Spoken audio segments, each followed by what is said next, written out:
ভুল হয়ে গেছে। আমি গরুর মগজ রান্না করব, এটার জন্য আমি এখানে আস্তই নিয়েছিলাম, ভুলে একটু ভিডিও অন হয় নাই। এই যে এখন এগুলো আমি মগজটা চটকিয়ে নেব ভালোভাবে। আর এখানে আমি মশলা পাতি সব কিছু নিয়েছি, লবঙ্গ, এলাচ, দারচিনি, সব মশলাই এক চামচ নিয়েছি। এখানে জিরা, ধনিয়া সব আছে। আমি এখানে ভুলে মোবাইলটা অন করি নাই, যার ফলে মগজটা দেখাইতে পারি নাই, এটা আস্ত দেখাইতে পারি নাই। এখন এটা চটকিয়ে নিচ্ছি।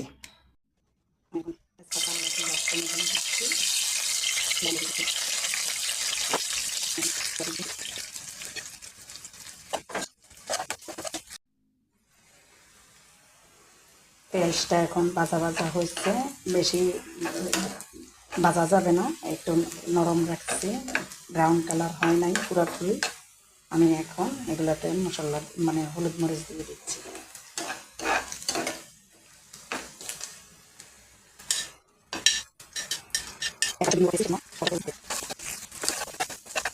এখন আমি আদা রসুন বাটা দিচ্ছি। এগুলো একটু কিছুক্ষণ কষিয়ে নিই। সামান্য গরম পানি দিয়ে দিচ্ছি, পানিটা গরম করে নিয়েছি। এখন আমি এটা কষিয়ে নেব।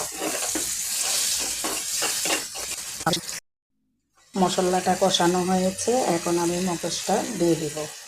মগজটা চটকিয়ে রাখছিলাম।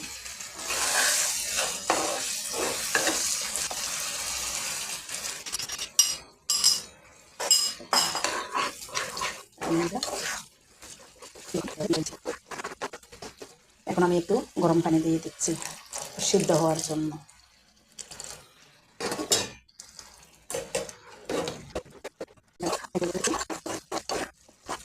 ফ্রাই হয়ে গিয়েছে, এখন আমি কাঁচামরিচ, আস্ত কাঁচামরিচ দিয়ে দিচ্ছি দেখানোর সৌন্দর্যের জন্য।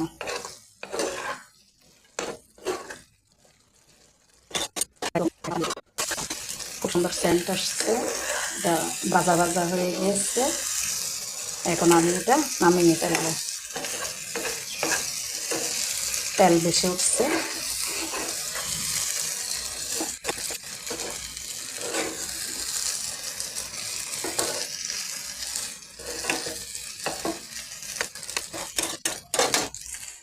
হয়ে গেল আমার মগজ ভাজি,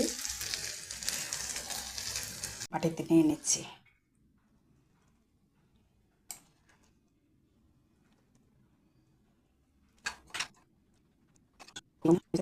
দেখতে অসাধারণ।